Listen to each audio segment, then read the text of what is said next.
தெற்காசிய நாடுகளின் கலாச்சாரத்தை கொண்டாடும் விதமாக கனடாவில் தெற்காசிய திருவிழா கொண்டாடப்பட்டது. இது பற்றிய செய்தி தொகுப்பை அங்கிருந்து வழங்குகிறார் செய்தியாளர் மானசா. வட அமெரிக்காவிலேயே மிகப்பெரிய தென்னாசிய பொருட்களின் சந்தையான ஜெராட் இந்தியா பஜாரின் 14ஆம் ஆண்டு திருவிழாவில் இப்பொழுது நாம் இருக்கின்றோம். நூற்றுக்கணக்கான கடைகள் மற்றும் உணவகங்கள் இருக்கும் இந்த இடத்தில் இந்திய உணவுகள் சுவைக்க முடிகின்றன.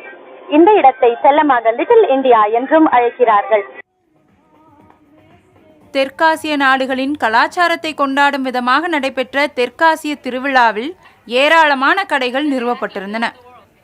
குறிப்பாக இந்திய பொருட்கள் விற்பனை செய்யப்பட்ட பகுதி லிட்டில் இந்தியா போல காட்சியளித்ததாக இந்தியர்கள் மகிழ்ச்சி தெரிவித்தனர்.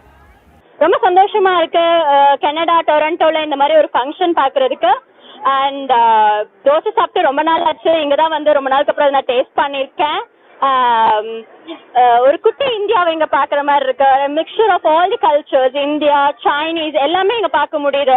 ஸோ ரொம்ப சந்தோஷமா இருக்கு. இந்திய உணவு வகைகள் இந்தியர்களை மட்டுமல்லாமல் வெளிநாட்டவர்களையும் ஈர்த்தது. மெஹந்தி போடும் இடங்களிலும் வெளிநாட்டவர் ஆர்வமுடன் குழுமியிருந்தனர். இந்தியா, பாகிஸ்தான், பங்களாதேஷ், ஸ்ரீலங்கா மற்றும் ஆப்கானிஸ்தான் நாடுகளின் பாரம்பரிய நடனங்கள் மற்றும் இசை நிகழ்ச்சிகளும் இங்கு நடந்து வருகின்றன. இந்த வருடம் சுமார் 2.5 லட்சத்திற்கும் மேற்பட்டவர்கள் இந்த கொண்டாட்டத்தில் கலந்து கொண்டார்கள் என்று தெரியப்படுகின்றது. புதிய தலைமுறைக்காக கனடாவிலிருந்து மானசா.